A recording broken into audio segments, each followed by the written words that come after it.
Welcome to the Therapist Uncut podcast, where off-the-clock therapists who happen to be friends share their uncensored thoughts about real life. Join us weekly in spreading positivity and making mental health relatable through casual conversation, inspirational stories, and real talk with friends who happen to be therapists. Please welcome your co-hosts, Nikki Young, Jolene Daly, and Alyssa Nahara. And welcome back to Therapist Uncut. Welcome. I am Nikki, and I am here with Alyssa and Jolene. Hey, y'all. Hello. Today, we're going to continue our conversations about life. Real life, real shit, what's going on for us. And we're hoping you'll share with us what's going on for you guys. So right now, real life is unfortunately still COVID and all. Can we just call COVID Rona? Rona! Okay. Yeah, we're going to call it Rona. I like Rona. I feel like it really personifies, like Karen, it's Rona. Yeah. Karen is a slang term that is used to typify a person perceived to be entitled or demanding beyond the scope of what is considered appropriate or necessary. What does that Thanks, mean? Karen. Who are all the Karens out there who are not that? Is this like Dave, but not Dave? Who's Dave? Oh, wait, what? All right, so now we got a Dave and a Karen. Dave? I know who Dave is. I don't know who Dave is. Haven't you guys heard all those commercials about Dave? Like, Yes. Dave, the guy that doesn't have initiative, Really, but yeah. he doesn't, not the go-getter. Oh. Okay, wait. So I think I get it, but explain to me who is Dave? He's clueless. Who Dave. created this persona, Dave? I apologize, Dave. Can somebody tell me who Karen is, though? We can come back to Dave later. Who? I just explained it. Okay, Karen. Like, that's all you need to know. Okay, but wait. Do we know where it started? On the internet. Somewhere on the internet. I think I'm with Alyssa. I need the bigger picture. Like, I get it. It makes a little more sense now. Okay. I still need the bigger picture. So the person let me try to think of how to explain this. The one who wants to talk to the store manager. Okay, Karen. I get it. I don't know why that's so funny, but so to y'all listening out there, do you guys know who Karen is? Because she sounds like a funny gal. So we got 3 personas, actually. Karen, Dave, and Rona. We're going to roll with Karen, Dave, and Rona. All right. Come roll with us. We did squirrel a little bit. However, this is a really good point.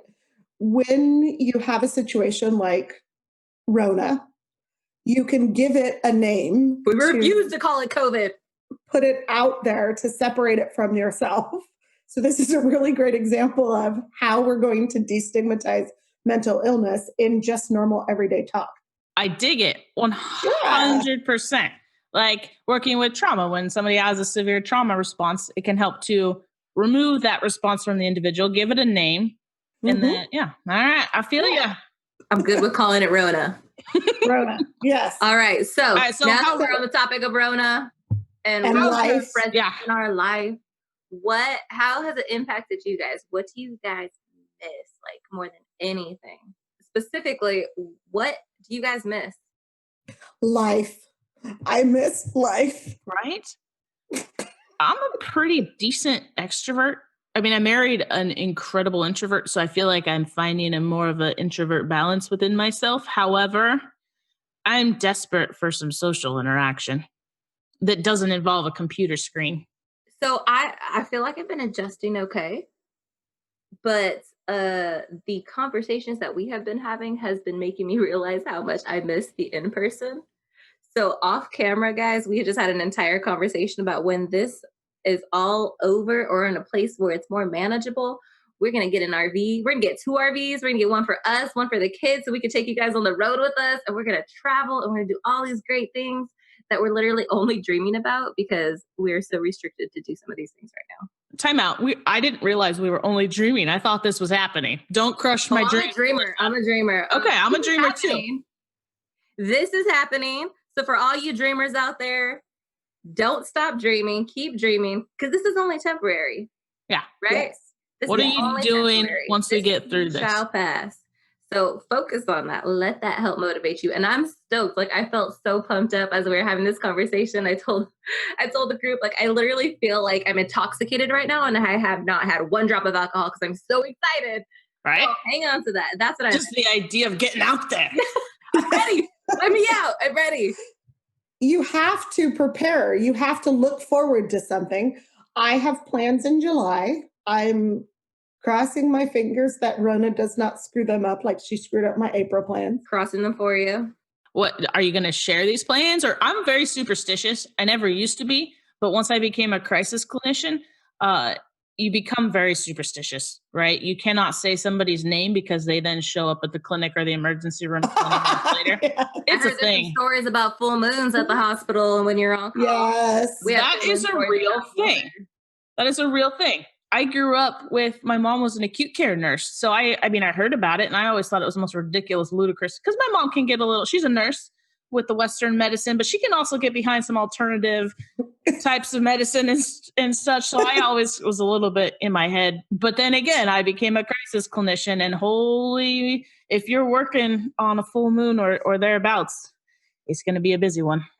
Sometimes things can get a little odd in the office too around full moons. I don't know that I know the science or the myth behind it. Is it the moons and the water? Couldn't even say. It has something to do with the way things are aligned and yeah. Okay, and is the idea that we're mostly composed of water, that it messes with our... Is that? I have no idea. Something like that. Okay. I think something like If that. All I know is I'm now a any believer. information on this, please educate us. Yeah, Yes. send it to us. We're curious. We want to know the reason behind the... Definitely. Okay, I remember where we were before I Yes, swirled. back to Rona screwing up plans. Kind of like if you joined us last week, you joined us with Nikki in Hawaii and her pineapple shirt and pineapple glasses because Nikki was supposed to be honeymooning with her newlywed wife. That didn't happen.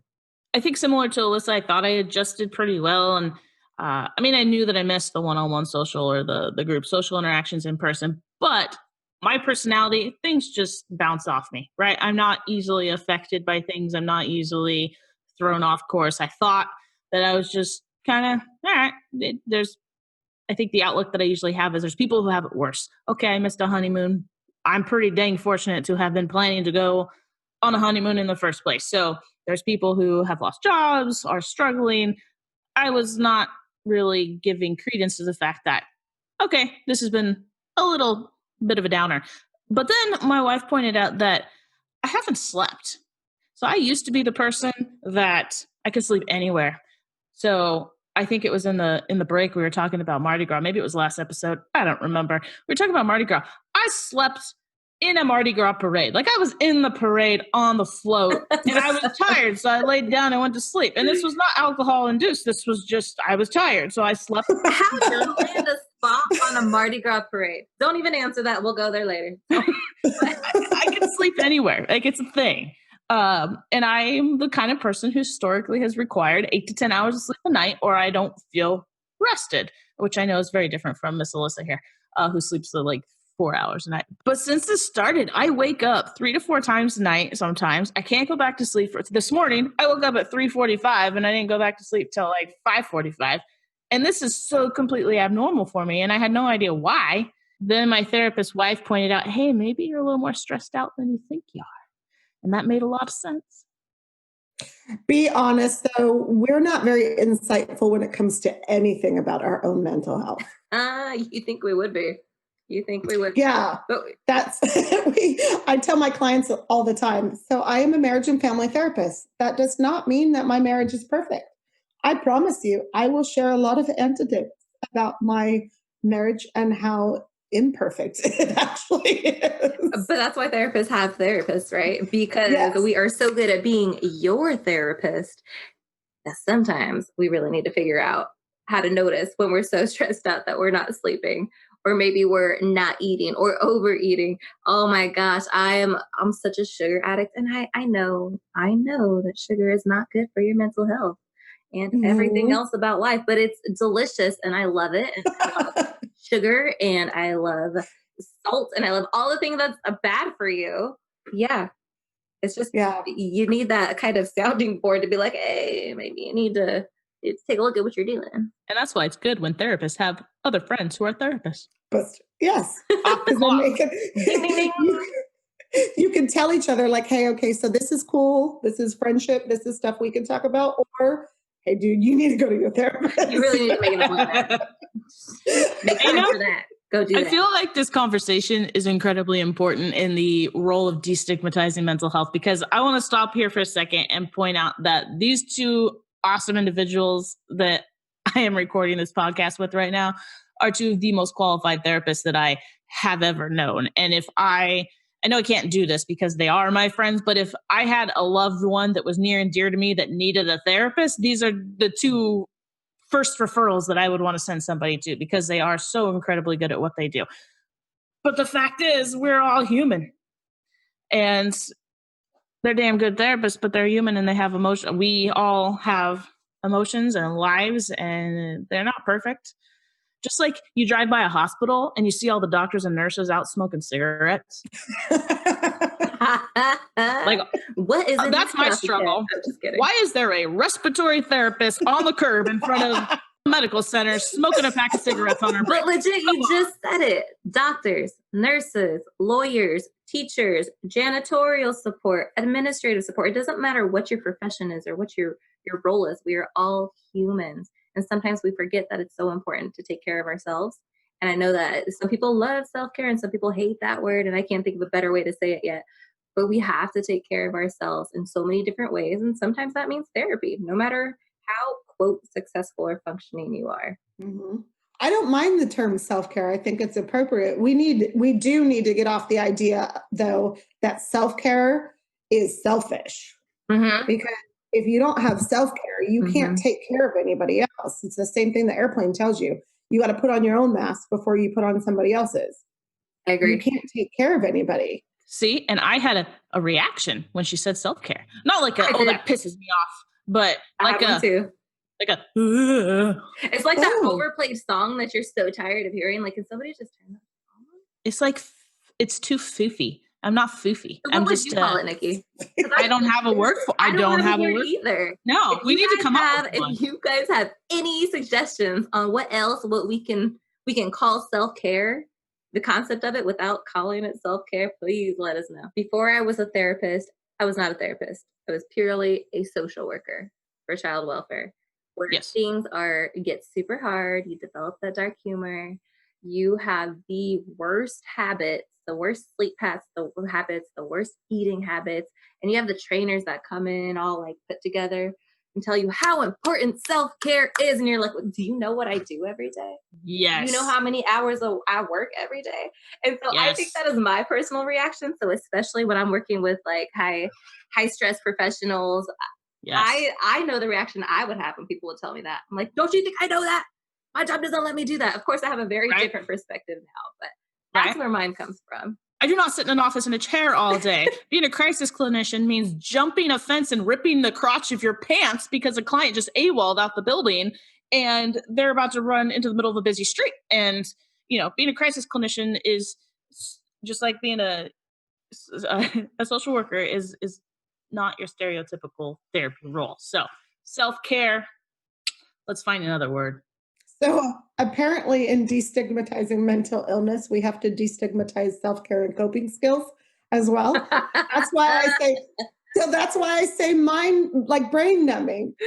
I used to love Criminal Minds. I used to love that show. I can't watch it anymore.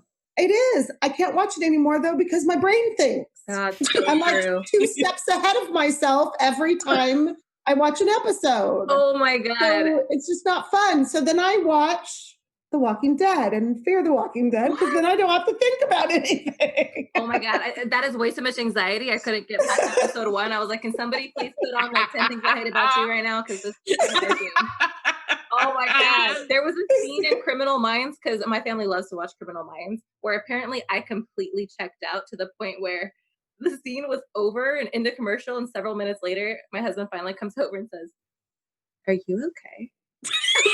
What? What's wrong with me? Apparently I look like somebody just died. It's just too much. I can't do it. So earlier you heard me reference the movie 10 Things. I might have said 10 Things I Hate About You or How to Lose a Guy in 10 Days. I love both. There's a 10 involved, There is apparently. a 10, but my self-care, I need a new word for this. My self-care is romantic comedies. Like I love the Hallmark Channel because everything has a happy God, ending. no. I have to, because I can count on the fact God. that it doesn't matter how hard it gets, you are Uh-huh. going to live happily ever after, and it's going Yes. to be beautiful. That is how I handle my own self-care after being a therapist all week. This is self-care is important. Coping is important. It's individual though. It all goes back to the individual and what the individual needs in order to take care of themselves. Yeah, you won't find Nikki binging Hallmark on the weekends. No. Take care of herself. No. No? I will do anything for my family. However, that would not be caring for myself. That would be a selfless act that I would do for someone else. Oh, that's nice. Very sweet, Nikki, but I do have a question. Just out of curiosity. Top 2 fun things that you do to get your mind off of things. Jolene, you'll be Top next. 2. Like within the confounds of Rona? Yes. Yep. See, that'll eliminate a lot. Getting outside. So I'm just an outdoorsy person. So right now that's obviously a little bit limited, but going outside, going for a walk, going for a bike ride, shooting some hoops with the kids, barbecuing in the backyard, something outdoors. And I gotta say with Rona, I've been checking out and watching some television shows more than normal. Typically, I'm not a sit in front of the TV kind of person. I'd rather read a book or go do something or sit down and have a conversation with somebody. But I gotta say, we've been binging some shows during Rona. So I'd say get outdoors and binge some shows. Nice. Jolene, you're up. Probably similar. There's not a whole lot to do. I'm watching a lot of Netflix. I actually have not had Netflix up until Rona. So the other is this, again, getting outside. I'm not as active when I'm outside as Nikki is. I just want to go on a walk. Just let me go on a walk. I don't take my cell phone. I take the dog only because she wouldn't let me out of the house if I didn't take her. So that's my biggest thing, is probably a lot of walking.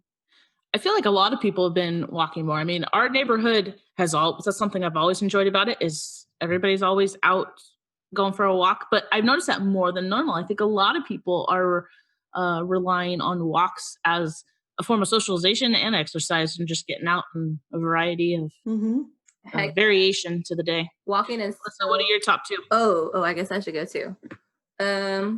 Top 2. I will tell you guys that I have spent the last couple months trying to figure out what I need to do, because that week after the shelter in place, I think was really hard for me. And what I discovered is, and I'm not a yoga person. I was not a yoga person as much as I encouraged other people to do it. I made myself do yoga every single day for 30 days because I logically know that it's really good for you. And I made myself do it every day. And now I love waking up every single morning, generally by sunrise or before. And I've created this really good habit that works for me. So I do morning yoga, 5 to 30 minutes every morning. I would just like to say that the metamorphosis, whatever the correct word would be, is complete. Like the butterfly thing, is that what we're talking about? Yeah, well, yeah, you've transitioned from a CPS social worker to a private practice therapist doing yoga and practicing self-care. If you had told me this like 8 you fruity girl, I would have probably slapped you and laughed. I wouldn't have. I'm not a violent person. I would not have slapped you, but I definitely would have laughed. So, just don't become a Karen, okay? That Karen, I got to learn more about that girl because I'm still a little confused. All right, number 1, yoga in the morning. Number 2 is music. I basically, to help my transition from maybe I'm doing documentation and now I'm doing marketing and now I'm doing content, I literally change the station on my music on my phone or computer with everything that I do, because everyone gives me a different feel. So music. Okay. I like that. I might have to try some of that. A whole new meaning of getting in the mood. Can I add a third one?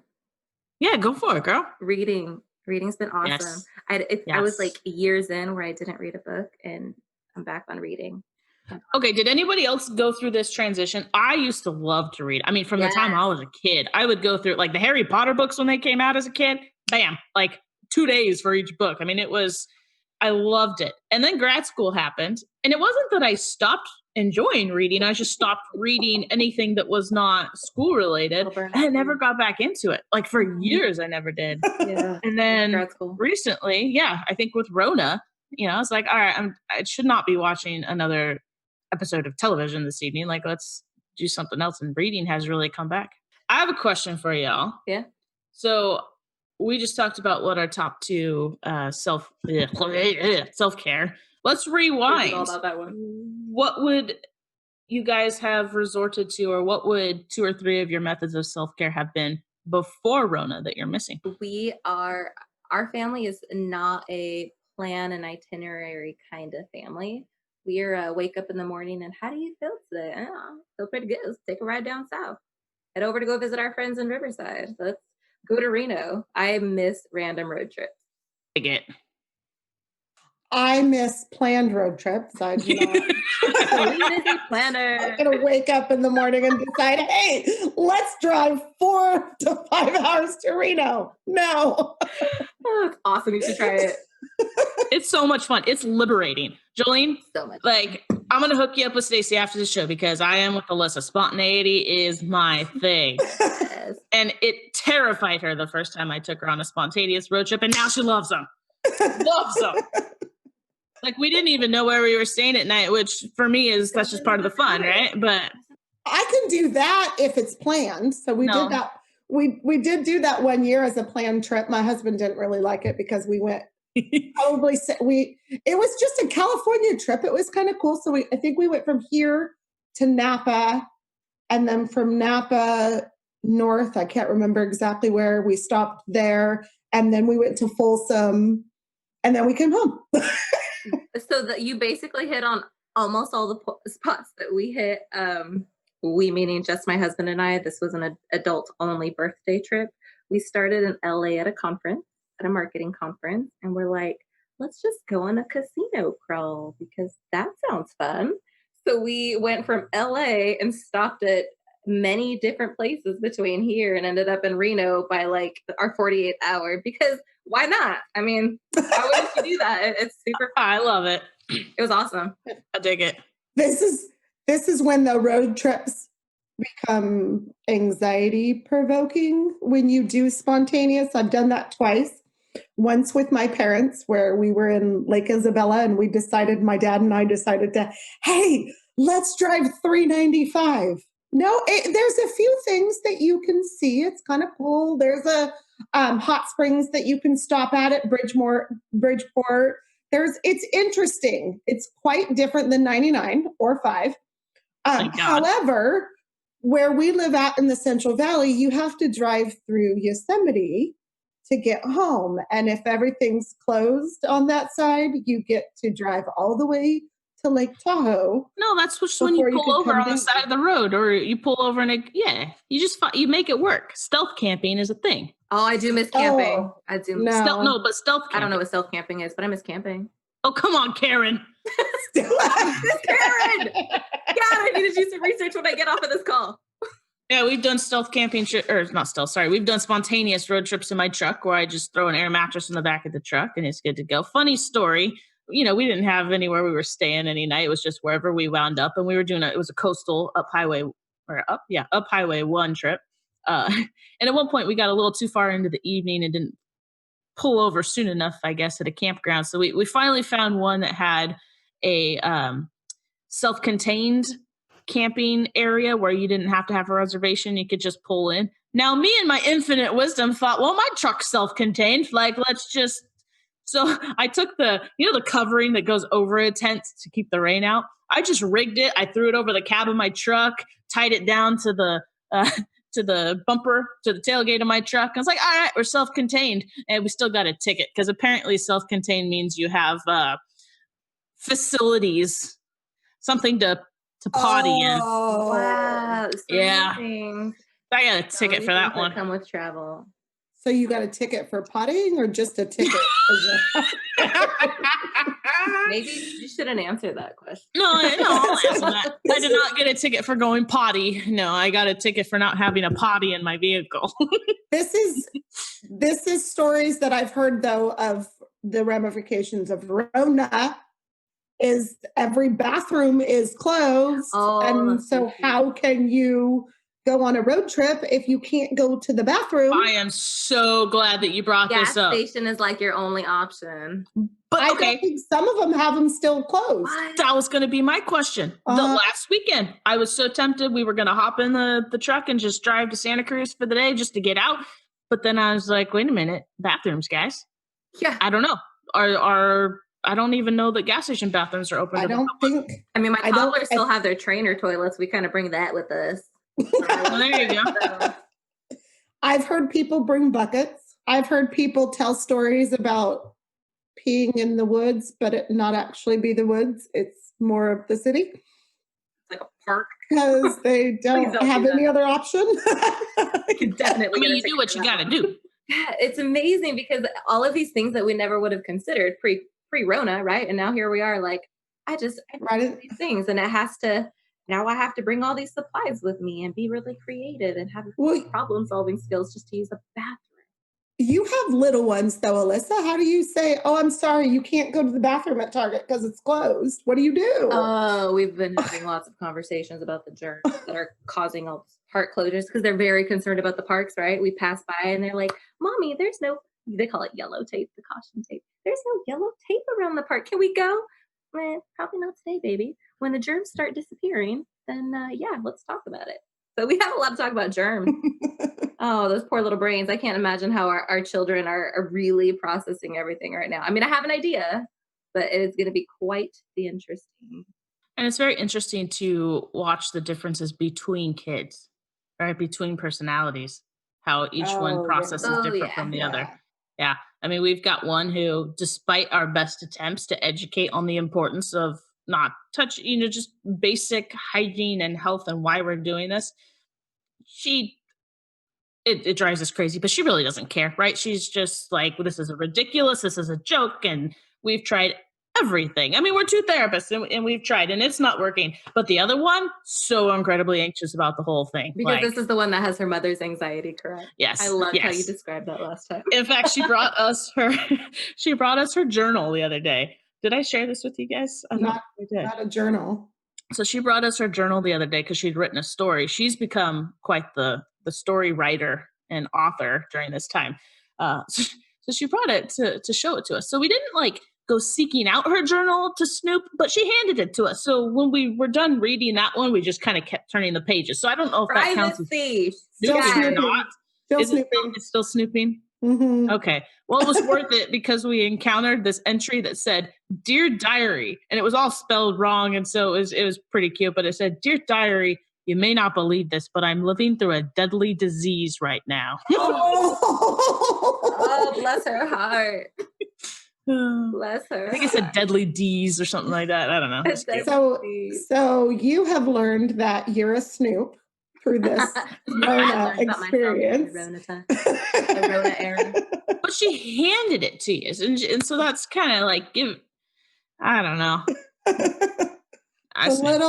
I guess if she didn't clarify, only stay on this page, do not turn the page. That's like when you hand somebody your phone and say, here, look at this picture. And then they swipe left or right. Don't swipe. No, just look at that picture.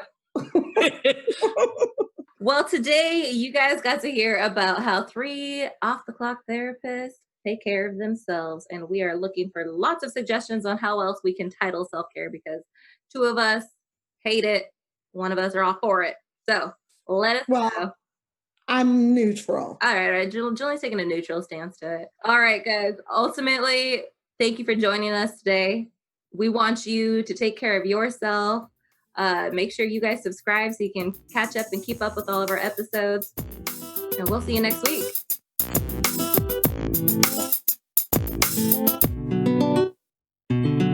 Thank you for joining Therapists Uncut, a production of AMP Smart Business. To learn more about Therapists Uncut and stay up on upcoming episodes, please subscribe and follow us on social media. As a reminder, although the Therapist Uncut co-hosts are licensed therapists, they are not your therapists. This podcast is not intended to substitute professional mental health counseling. If you need professional therapy, please contact your local provider or primary care provider. Thanks for listening, and we'll see you on the next episode of Therapist Uncut.